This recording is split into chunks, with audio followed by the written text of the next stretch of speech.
네, 변변한 정치 목요일에 만나는 두 변호사 나오셨습니다. 강전의 박상수 변호사와 함께하겠습니다. 어서 오세요. 네, 안녕하세요. 네, 박상수 변호사 또 급하게 오셨는데 충고를 시간을 드리고요. 첫 질문은 제가 강전의 변호사께 드리겠습니다.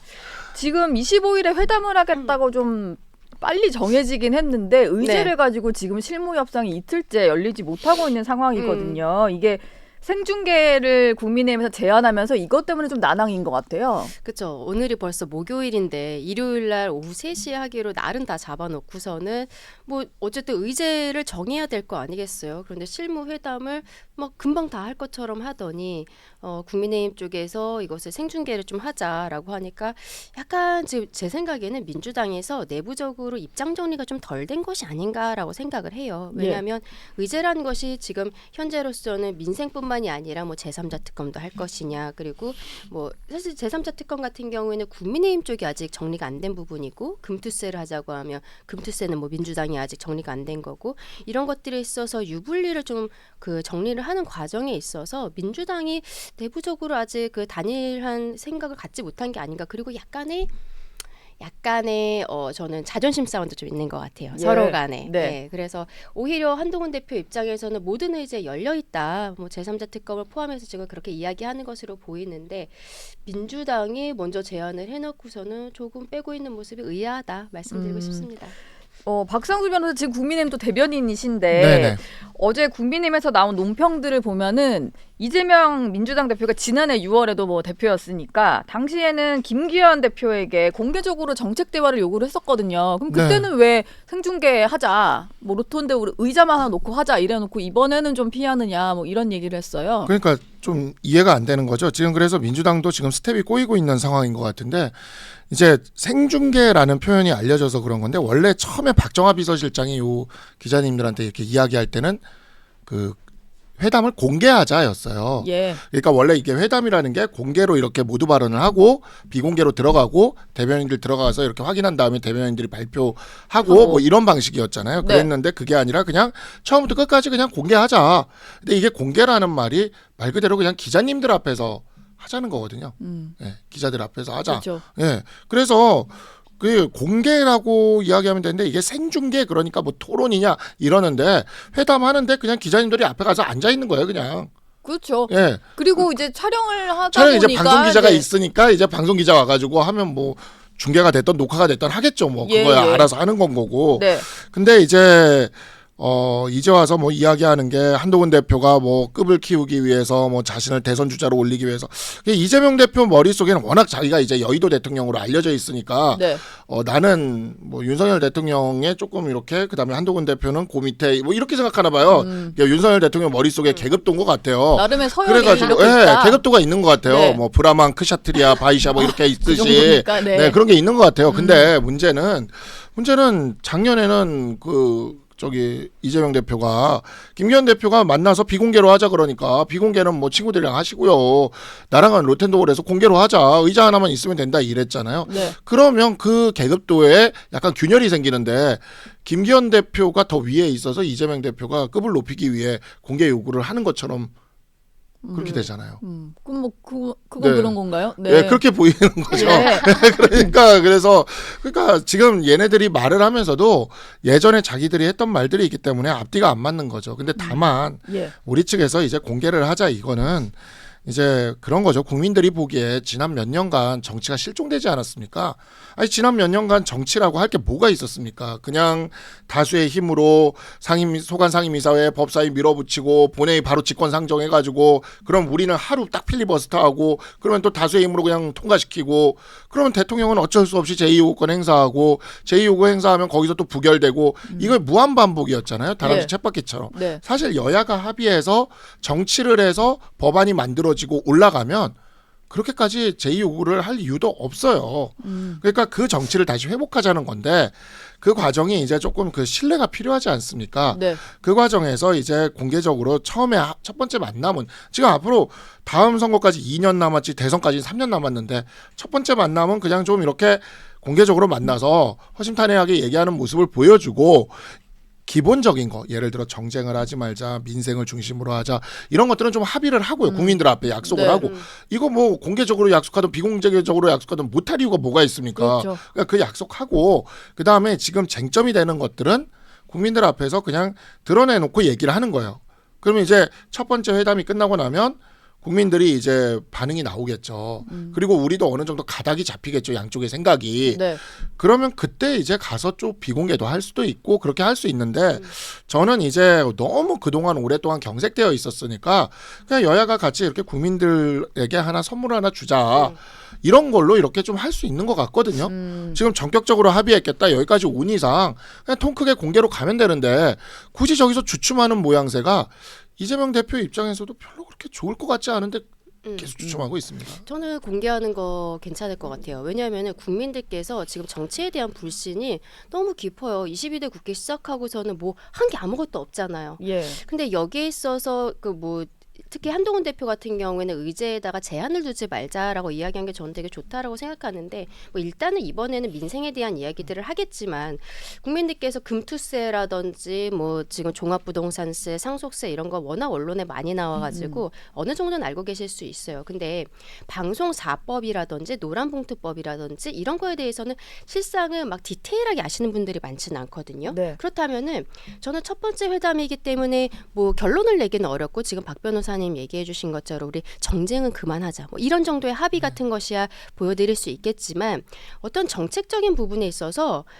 여당과 야당이 왜 생각이 다른지조차 사실 국민들께서는 잘 모르시고 그리고 언론에서도 그 뉴스에서 자세히 보도하지는 않아요. 그냥 싸웠다, 오늘 상임위가 파행됐다, 뭐 누구를 불렀다 이 정도지 왜 어떠한 법안이고 그 디테일한 부분들을 모르시는데 이거를 각 당의 대표가 이야기를 하면 거기에서 당연히 결론이 나오지는 않겠죠. 그런데 국민들께 직접 말씀드리는 그 효과가 있다라고 생각을 하거든요. 그러면 지금 정쟁 일선으로 가고 있던 것이 어떤 정책적인 부분들로 간다는 것을 국민들이 아시게 되고 국민들이 정치에 대한 신뢰감 정치인들이 예. 싸우는 사람이 네, 아니라 맞아요. 네. 정책을 하는 사람들이구나 라는 것에 대해서 생각을 해주시는 것 자체가 저는 되게 좋은 효과라고 생각을 해요. 그리고 네. 되게 영리하게 제안을 했다라고 생각을 해요. 왜냐하면 한동훈 대표는 실상 여의도 들어온 게 작년 12월이잖아요. 그리고 그때도 총선 때문에 급하게 들어왔던 상황이고, 근데 이재명 대표는 뭐 성남시장에다가 뭐 경기도지사 어떠한 일자라는 이미지, 행정가 이미지, 그리고 그 이후에 지금 국회까지 들어온 거 아니겠습니까? 네. 그렇기 때문에 이 사람이 정책적인 이야기를 하는 거에 있어서는 국민들이 실상 놀라울 거는 없어요. 근데 한동훈 대표 같은 경우에는 작년 12월에 들어올 때도 계속 평생 검사였고 법무부 장관, 갑자기 비대위원장? 이 사람이 정무적인 감각이 있을까? 대통령이 그냥 최측근인 거 아니야? 라고 생각하시는 분들이 좀 있었던 거 사실이거든요. 근데 네. 어쨌든 총선이 마무리가 되고 저는 이번 전당대회 과정에 있어서 서로 간에 피 튀기는 싸움이 참 많은 그 국민들께 실망감을 주기도 했지만 그 과정에서 한동훈 대표가 정책에 있어서 지지 않는다는 걸 보여줬거든요. 예. 본인이 생각하고 있는 방향에 대해서도 이야기를 하고 그리고 굉장히 생각보다 디테일한 것들을 많이 알고 있는 거예요. 그렇다면은 그때는 이제 사실 국민의힘 쪽에서 많이 봤던 거니까 한동훈이 정책적인 부분에 있어서 나가서 이야기해도 괜찮겠다. 라는 게 이제 일단 국민의힘에서는 우리 선수 괜찮아. 한번 믿을만해. 이 네. 생각이 있는 거죠. 그러면 딱 나갔을 때 민주당 지지자들 뭐 이런 사람들 봤을 때는 한동훈에게 저런 면이 있단 말이야. 중도층에서도 비슷한 생각할 수 있을 것 같아요. 예. 한동훈 대표가 이재명 대표와 그날 좀 비등한 수준. 저는 이길 필요도 없다고 생각하거든요. 비등한 수준에서 정책적인 디테일에 대해서 이야기를 하면 플러스는 한동훈에게 갈 수밖에 없는 거예요. 네. 그러니까 이런 부분에 있어서도 공개 제안이 저는 되게 괜찮았다. 그리고 그 부분이 민주당에서 지금 좀 이렇게 내부적으로 고민하는 부분에 좀 하나가 아닐까라는 생각도 좀 듭니다. 뭐 이런 것까지 좀 전략적으로 생각하고 나온 아이디어입니까? 이게 대표가 직접 얘기를 한 거라면서요. 아이디어로. 그게 제가 그날 오전에 신지호 전략부총장이 잠깐 만나서 얘기를 좀 하자 그래가지고 오전에 제가 얘기를 할 때만 해도 공개 얘기가 없었어요. 네. 그러다가 이제 신지호 전략부총장이 대표님이 불러가지고 올라가고 나서 제가 기자님들이랑 점심을 먹는데 기자님들이 중에 한 분이 저한테 생중계를 딱 보여주더라고요. 기사가 나온 거를. 네. 네. 그래서 저는 그러니까 오전까지는 그런 얘기가 없었는데 점심 먹는데 그 기사를 보여줬거든요. 그러니까 그 짧은 시간에 결정이 난 거는 대표님이 말씀하실 수밖에 없는 상황. 그 짧은 시간에 결정 나고 이게 언론으로까지 나오는 데는 그러니까 대표님 의지로밖에 볼 수가 없는데 근데 생각해 보면 대표님이 이런 생각을 할 수가 있는 게 한동훈 대표가 이런 생각을 할 수가 있는 게 예전에 그 총선 때부터 이재명 대표한테 계속 우리 토론하자고 계속 그랬어요. 예. 그랬죠. 반복적으로 얘기했어요.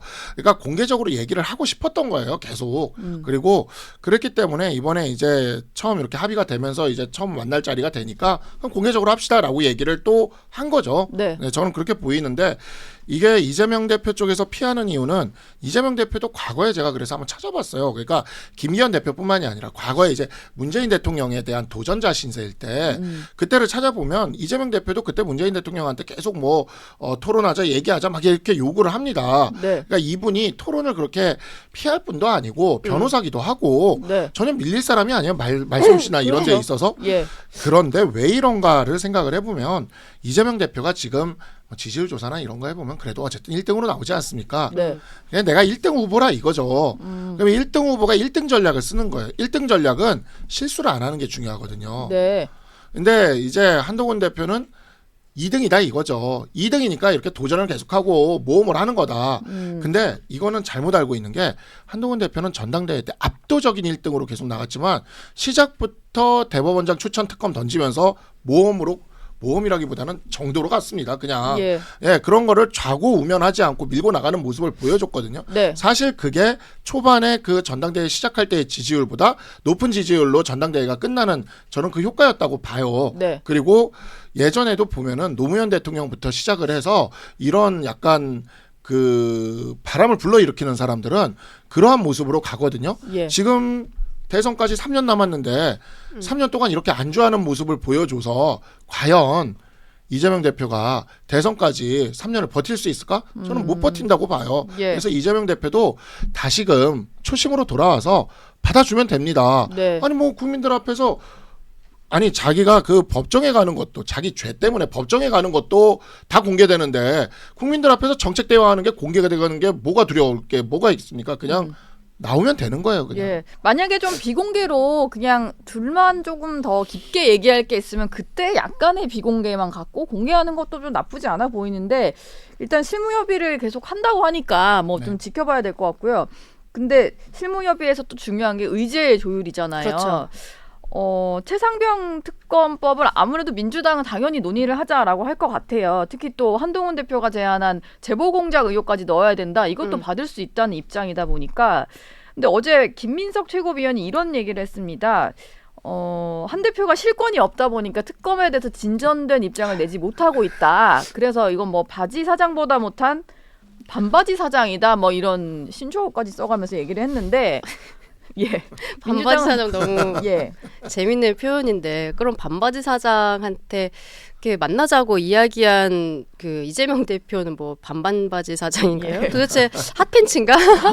알 수가 없는 그 논리로 이야기를 하고 있고 한동훈 대표를 굉장히 좀 민주당에서는 낮게 얘기하고 싶은 것 같아요. 영수회담을 가는 과정에 있어서 뭐 한번 찍고 가야 되는 이 정도 수준으로 지금 생각을 하는 것 같고 한동훈 대표에게 어떤 권한이 있느냐 이거를 김민석 의원뿐만이 아니라 뭐 이현주 최고도 방송에서 비슷한 이야기를 하고 있더라고요. 저는 이재명 대표가 마음이 다급한 것이 아닌가라고 생각을 해요. 조금 아까 이제 박 변호사님도 얘기해 주셨는데 아직 3년이라는 이제 대선을 꿈꾸고 있다는 거 우리 누구나 다 알고 있잖아요. 이재명 대표가 3년이라는 시간이 있는데 본인이 지금 이제 2기 체제가 시작이 되고 그리고 문제는 올해 한 10월, 11월 정도에 문제가 되고 있는 두 가지 사건에 있어서 그 판결이 나올 수 있는데 그러면은 그 전에 어떠한 좀 확고한 이미지 같은 걸 만들어놔야 되는데 저는 영수회담을 그 전에 하고 싶어 하는 것 같아요.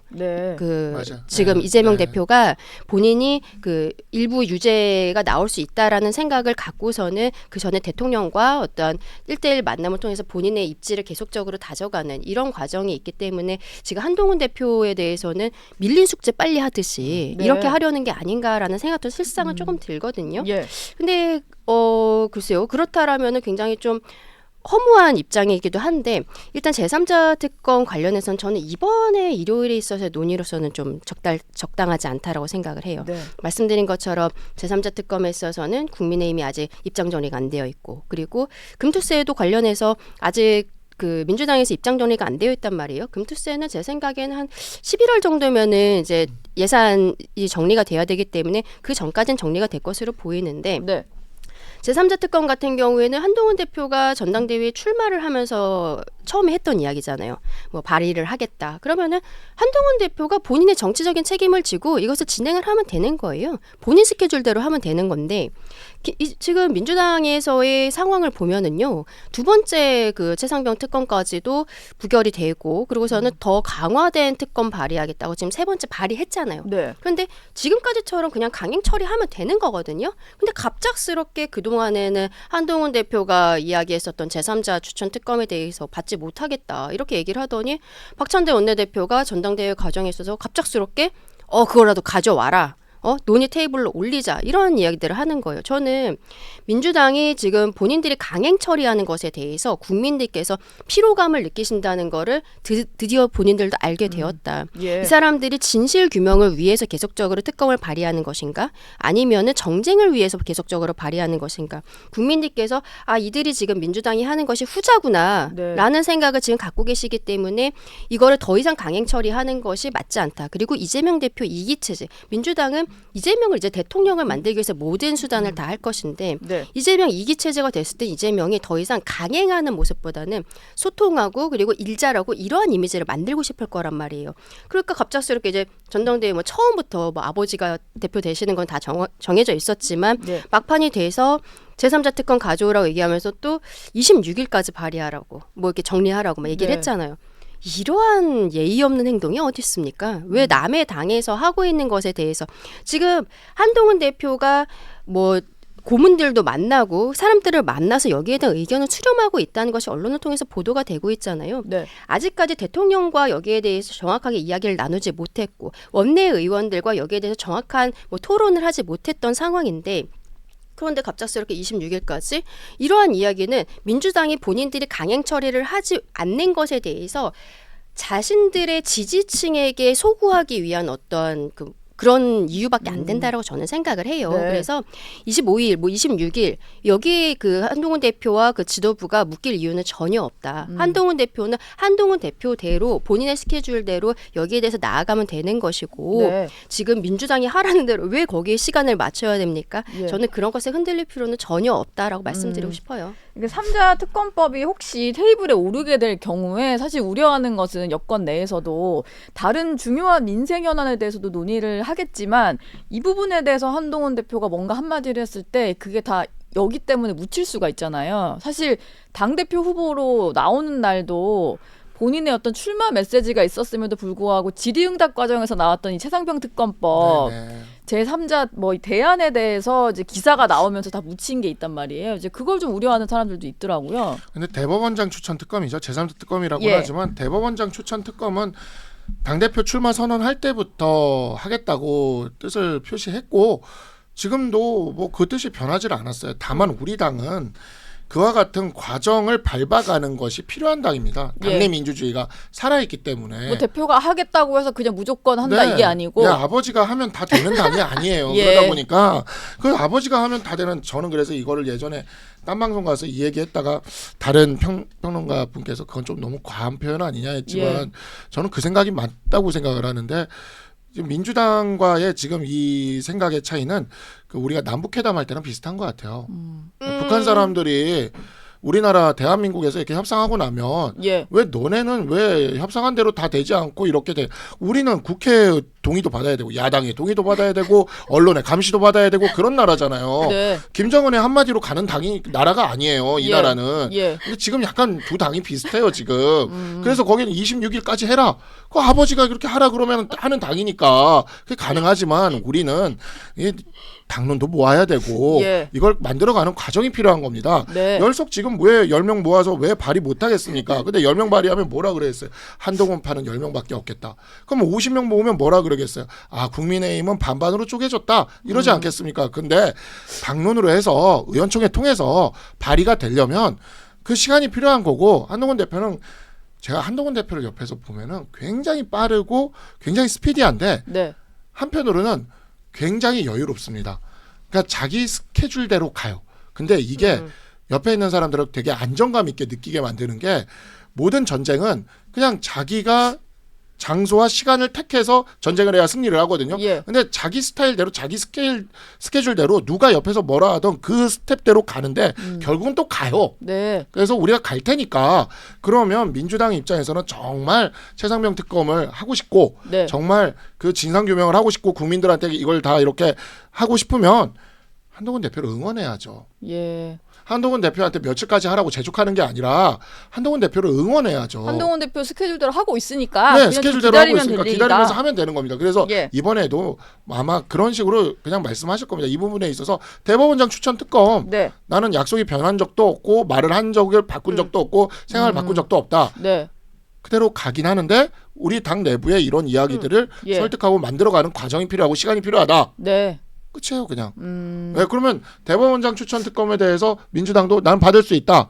그럼 좋다. 예. 좀 기다려달라 우리 이렇게 하니까. 예. 남북 간에 뭐 철도 연결합시다 라고 얘기했는데 북한은 당장 연결하겠습니다. 아니 우리는 좀 얘기 좀 하고 이렇게 얘기하는 거랑 같은 거잖아요. 네. 그런데 그러려면 이쪽에서 이게 성사되도록 하려면 북한 입장에서 그 합의해 준 쪽에 대해서 생각이 같은 쪽에 대해서 응원을 해줘야지. 네. 거기다 대놓고 언제까지 안 하면 개성공단 폭파시켜 버리겠어요. 뭐 이런 얘기 하고 있으면 네. 무슨 말이냐 이게 대화하자는 거냐 이렇게 되는 거죠. 예. 그러니까 민주당은 한동훈 대표를 네. 응원해야 됩니다. 응원해야 된다. 기다려라 뭐 이런 말씀이셨습니다. 뭐 실무협의 결과 좀 지켜보도록 하겠습니다. 25일 회담 이후에 또 저희가 내용은 한번 평가를 해보도록 하고요. 검찰에서 김건희 여사의 명품백 수수 의혹 사건에 대해서 수사 시작한 지가 넉 달 정도 됐는데 무혐의 결론을 내린 걸로 알려졌습니다. 이게 근데 좀 예상은 됐던 일이잖아요. 청탁급지법상에 이게 처벌할 수 있는 규정이 없으니까요. 국민권익위원회의 결론과 실질적으로는 같다라고 보면 될 것 같고요. 네. 일단 기본적으로 법조계에서도 여기에 있어서 김건희 여사가 처벌 규정이 없는데 뭐 조사조차 필요하겠느냐 뭐 이러한 이야기들도 있었고, 다만 이제 김건희 여사가 거기에 조사를 응했잖아요. 네. 그리고 오프라인 조사를 했고 이런 부분에서 저는 굉장히 좀 높게 평가를 하고 싶어요. 그리고 여기에 있어서 검찰에서 아마 검찰총장 쪽에서 수사심의위원회 뭐 개최가 이야기가 나올 수 있기 때문에 완전히 결정된 게 아니어서 네. 국민의힘에서는 아직까지는 뭐 입장을 발표하지 않고 있는 건 사실이거든요. 조국혁신당과 민주당에서는 뭐 이게 오히려 특검에 뭐 빌미를 제공했다. 예. 뭐 이런 얘기를 하는데 면죄부 특검한다고 줬다, 해도 뭐 이런 식으로. 예, 일단은 처벌 규정 자체가 없다는 거에 대해서는 알고 있기 때문에 이걸 뭐 특검을 할 수 있는 부분은 저는 아니라고 생각을 해요. 네. 근데 다만 국민들의 눈높이에 봤을 때 여사께서 이제 가방을 받는 모습이 그 영상으로 찍힌 부분이 있고 그게 뭐 언론 보도를 통해서 많이들 보지 않으셨습니까? 그렇다면은 저는 이게 정확하게 정리가 다 되었을 때쯤 해서 네. 여사께서 국민들께 사과하는 모습이 좀 필요하다. 지금 뭐 수사 과정에 있어서 이번에 검찰 조사 받을 때 국민들께 뭐 죄송하다 이런 말씀 하셨다라고 보도는 되고 있는데 그런 것을 넘어서서 국민들께 직접적으로 죄송하다는 말씀을 드렸으면 좋겠고, 그리고 국민의 입장에서는 수사가 마무리가 되었을 때 청탁금지법 조항에 대해서 뭐 개정안을 발의를 한다든지 이게 좀 반성적 고려로서 다른 모습 보여줬으면 좋겠다라는 네. 생각이 들어요. 네. 지금 민주당에서 그 처벌 규정이 없고 그러면 이제부터 뭐 공직자의 배우자는 뭐 받아도 상관없는 거야? 이런 식으로 얘기하는 게 그것이 사실상 국민의 눈높이라는 거는 우리가 부인할 수는 없다라고 네. 저는 생각을 하거든요. 예. 그래서 지금 이 사건이 이렇게 종결되는 거에 있어서 글쎄요. 국민의힘 입장에서도 좋은 일만은 아니라고 저는 생각을 해요. 그런데 그렇기 때문에 오히려 더 국민들께 다가가기 위해서 네. 개정안을 직접 발의를 한다든지 이런 모습들이 좀 필요하다라고 말씀드리고 싶습니다. 지금 강전의 변호사가 어쨌든 이제 김건희 여사의 변호인을 통해서 이제 검찰 조사 과정에서 나왔던 사과 메시지가 나오긴 했는데 본인 어떤 직접적인 입장 표명이라든지 아니면은 당에서 어떤 후속 조치 말씀을 하셨는데 실제로 좀 검토를 하고 있다거나 좀 뭐 검토해볼 필요가 있는 아이디어다 이렇게 보시나요? 당에서의 후속 조치는 저도 생각을 못 해본 부분이긴 한데 충분히 가능할 거라는 생각이 듭니다. 지금 왜냐하면 이게 법이 없어요. 법이 없어서 그렇게 된 것을 사실 저는 민주당이 지금 생떼를 쓴다고 느껴지는 게 180석 갖고 얼마든지 지금 법 만들 때처럼 만들었으면 이거는 국민적 여론이 있었기 때문에 과거에 민주당 180석 있을 때 그러니까 이 사건이 일어나기 전에 얼마든지 개정할 수 있었을 것 같거든요. 근데 민주당도 이거에 대해서 신경을 전혀 안 썼던 거죠. 그래놓고는 법을 만드는 권한은 자기들이 다 가져 있었으면서 그 법이 이렇게 되는 게 뭐 문제고 부당하고 부조리하다. 그거는 자기들이 무능했다는 얘기밖에 되지 않습니다. 다만 이제 이거는 너무나 정해진 결론이고 지금 뭐 수사심의위원회 뭐 이런 얘기도 하곤 하지만 그거 해봐야 똑같아요. 왜냐하면 법이 그런 걸 어떡합니까? 법이 그렇게 돼 있는 거를. 그래서 그러한 부분에 대해서 진짜 우리 당에서 먼저 선제적으로 그러한 법을 앞으로라도 이제 조심하겠다는 차원에서 그리고 앞으로 모든 정치인들이 다 같이 이렇게 더 우리 당에 어찌 보면 특권 내려놓기가 또 한동훈 대표의 오래전부터 그 주장이지 않으셨습니까? 그리고 일종의 저기 공약이기도 했고 그러니까 이러한 부분들을 생각해서 하는 거는 괜찮지 않을까라고 생각을 하고 저는 뭐 여사님의 그 김건희 여사의 그 사과에 대해서는 워낙 이게 너무 말이 많았어가지고 그냥 뭐 이쯤까지 됐으면은 그냥 본인의 개인의 판단에 그냥 맡겨놓는 게 낫겠다. 이게 뭐 사실 그걸로 인해서 우리 전당대회 때 문자 파동이니 뭐니 뭐 정말 끝도 없지 않았습니까? 그래가지고 그냥 이제 그만 그 개인의 판단에 그냥 맡기고 우리는 당은 당이 할 일을 그냥 하면 되지 않을까라고 생각을 합니다. 뭐 제2부속실도 설치를 한 마당이니 좀 그것도 이제 선택에 맡겨야 된다 이런 입장이셨고 어제 또 한 가지 좀 소식이 전해졌는데 청담동 술자리 의혹 이게 김의겸 전 의원이 한동훈 당시 법무부 장관에게 제기했던 의혹인데요. 이 발단이 됐던 첼리스트가 있잖아요. 어제 관련 재판에서 태어나서 한 번도 윤석열 대통령이나 한동훈 당시 장관 본 적 없다 이런 얘기를 했어요. 결국 가짜뉴스로 드러난 겁니다. 이거 좀 어떻게 보셨어요? 가짜뉴스를 이제 드러난 것이 아니라 이분은 어제 이제 증인으로 출석해서 한 이야기고 그 전부터 계속적으로 같은 이야기를 했었고 언론에 보도가 되어 있는 상황입니다. 지금 한동훈 대표 쪽에서 민사적으로 손해배상 청구를 한 사건에 있어서 이분이 증인으로 나와서 또 그 얘기를 했었던 것인데 문제가 되는 것은 김의겸 의원이 국회에서 이 발언을 하기 전에 본인에게 어떠한 사실관계를 확인한다거나 그런 것이 전혀 없었다. 그것을 법정에서 다시 한번 확인했다는 거 저는 그 부분이 오히려 포인트가 있지 않나라고 생각을 해요. 김의겸 의원이 이제 전 의원이죠. 이분이 굉장히 이거를 정쟁화시키기 위해서 저는 사실이 아니라는 것을 과연 몰랐을까라는 좀 의심도 굉장히 많이 들기는 하는데 그리고 이분이 어제 또 한 얘기가 그 더탐사 측에다가는 처음부터 자기 아니라고 이야기를 했다. 이러한 이야기들도 법정에서 재판장님 앞에서 이야기를 했단 말이죠.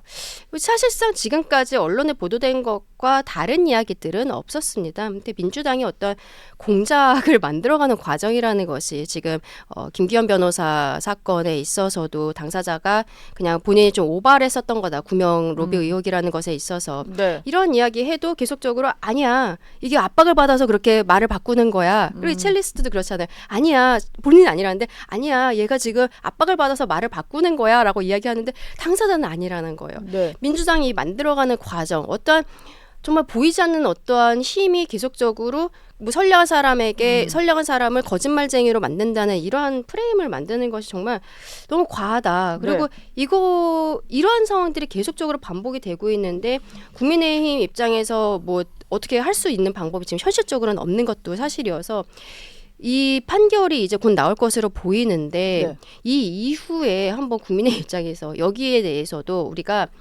국회에서의 그 면책 특권이라는 게 있잖아요. 김의겸 전 의원도 지금 그렇고 그리고 전현희 의원에 대해서도 뭐 대통령 내외에 대해서 살인자라고 발언한 이런 부분들 면책 특권에 대해서 좀 정리하는 것이 필요하지 않을까. 그리고 이건 조금 다른 얘기인데 잠깐만 말씀드리고 꼭 드리고 싶은 말씀이 있어요.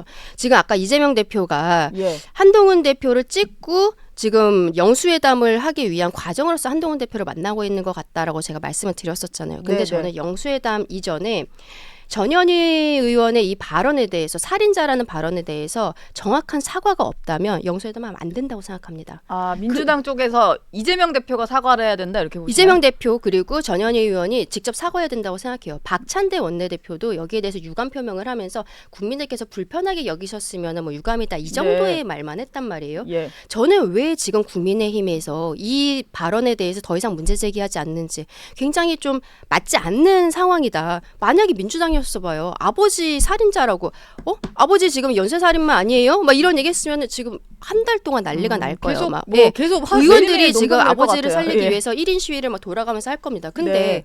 지금 대통령 내외에 있어서 살인자라는 발언을 했는데 국민의힘과 지금 의원들이 아무런 거 하지도 않고 제대로 된 사과를 원하는 이런 제스처조차 없는 거예요. 그러면서 이재명 대표는 뭐 대통령실이랑 지금 뭐 난을 받네 마네 뭐 이런 이야기들을 하고 한동훈 대표에 있어서는 반바지 사장이네 이런 이야기들을 하고 있거든요. 네. 국민의힘이 지금 이번 총선에 있어서 민주당에 비해서 훨씬 적은 숫자로서 지금 들어가 있는 것은 사실이지만 일단은 저는 지킬 것은 지켜야 된다. 그리고 단일 대우로 나가야 된다. 네. 그 말씀을 꼭 드리고 싶습니다. 지금 전현희 의원의 그 발언에 대한 사과 네. 필요하다 뭐 이런 말씀 주셨고 어제 한동훈 대표도 한 얘기를 보면은 이게 청담동 술자리 의혹 같은 경우도 금희검 전 의원이 뭐 상임위에서 얘기를 했지만 그 이후에 최고위에서도 장경태 의원이 이 녹취를 뭐 틀고 막 이랬었단 말이에요. 네. 근데 아무도 사과하지 않는 걸 지적을 하긴 했습니다. 네네. 뭐 본인 사건뿐만이 아니라 지금 민주당이 그 여권을 향해서 하고 있는 그 거친 언행들에 대한 사과가 좀 필요하다는 목소리가 있는 것 같아요. 어떻게 보세요? 민주당은 이런 부분에 있어서 없는 것도 만들어내면서 계속 공세를 펼치는 거에 아주 특화되어 있죠 지금. 예. 근데 우리 당은 지금 그런 부분들에 있어서 한동훈 대표도 페북에 그 글만 올렸을 뿐 특별히 또 사과를 요구하지는 않으면서 참고 있는 거죠 지금. 예. 예. 근데 참지 않아야 되는 건가요? 참고 있어요. 지금 참고 있는 건데 예. 우리가 참고 있으면서 이렇게 국민들한테 정치를 하는 모습을 미래로 가는 모습을 보여주려고 노력을 하고 있는 겁니다. 네. 정말 그 인내심의 한계를 실험 받고 있는 상황인 것 같고 예. 민주당의 뭐 생태탕부터 시작해서 이러한 짓은 정말 끝이 없었어요. 지금까지 계속해서 반복적으로 벌어졌고 네. 선동으로 가져갔던 거죠. 그에 대해서 정치로 응수를 하면서 좀 선진적이고 미래를 위한 정치로 응수를 하면서 우리가 참는 방식의 어떤 그러한 정치를 지금 하고 있는 건데 네. 사실 그것이 우리 당의 지지자들한테도 뭔가 이렇게 사이다 같은 시원함을 안 줄 수는 있어요. 다만 이것이 계속해서 앞으로 대통령 선거까지 3년이 남아 있는데 예. 이 3년 동안 민주당과 똑같은 방식으로 진흙탕으로 갈 것이냐 아니면 이 부분에 있어서 우리가 어떤 대안을 보이면서 앞으로 나갈 것이냐라고 하는 거는 전략적인 선택이라고 보기는 합니다. 네. 저는 보기는 하는데 강전혜 변호사님도 말씀을 하셨지만 저도 그 살인자 발언에 대해서는 진짜 제가 어디 딴 방송 가서 한번 거의 혼자 막 열변을 토한 적이 있는데 진짜 네. 어이가 없어서 그리고 저 단계에 먹힌다는 거는 정말 저 당은 이제 더 이상 희망이 없는 거다라고 했는데 네. 먹혔거든요. 예. 예. 2등 예, 2등으로 먹혔죠. 올라가더라고요 바로. 네. 그래서 내가 진짜 정말 희망이 없구나라고 예. 제가 생각을 했는데 모르겠습니다. 우리가 지금 한동훈 대표는 어쨌든 우리나라 정치를 지금 좀 바꿔보고 새롭게 만들고 국민들한테 선진국에 맞는 정치를 만들어 주려는 예. 의지로 가득 차 있어요. 네. 그래서 뭔가 이거를 맨날 도돌이표처럼 반복되는 이번에도 그 얘기가 들어갔거든요. 도돌이표처럼 반복되는 정쟁. 네. 이것을 이제 피하자고. 그래서 그 부분에 있어서 전략적인 선택을 지금 현재는 하고 있는 거지만 예. 그 수인 한도라는 게 있습니다. 네. 법에도 있지만 수인 한도를 넘어서는 순간에서는 저희도 가만히 있어서는 안 된다고 생각을 합니다. 지금 참고 있다. 뭐 더 이상 참지 않는 날이 뭐 올 수도 있겠다. 뭐 이런 말씀이셨습니다. 예, 두 분 말씀은 여기서 마무리하겠습니다. 고맙습니다. 예, 고맙습니다.